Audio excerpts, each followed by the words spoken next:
Assalamu alaikum, hello everyone, I'm Wasi. বলক আমাৰ নবী হযৰত মুহাম্মদ মুস্তাফা সাল্লাল্লাহু আলাইহি সাল্লাম টোপনি যোৱাৰ আগত আৰু টোপনিৰ পৰা উঠি কি দুৱা পঢ়িছিলে এটা হাদিছৰ দ্বাৰা জানো আহক।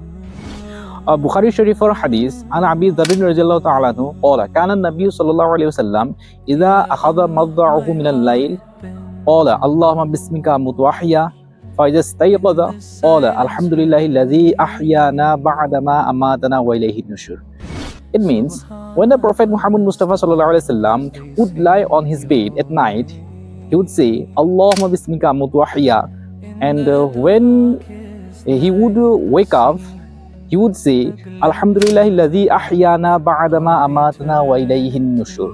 অর্থাৎ নবী সাল্লাল্লাহু আলাইহি সাল্লামে টোপনি যোৱাৰ আগত আল্লাহুম্মা বিসমিকা আমুতু ওয়া আহয়া আৰু টোপনিৰ পৰা উঠি আলহামদুলিল্লাহি আহয়ানা বা'দামা আমাতানা ওয়া ইলাইহিন নুশুৰ এই দোৱা পঢ়িছিলে। গতিকে আমিও যাতে দৈনন্দিন জীৱনত এই দোৱাসমূহ পঢ়িবৰ কাৰণে চেষ্টা কৰোঁ।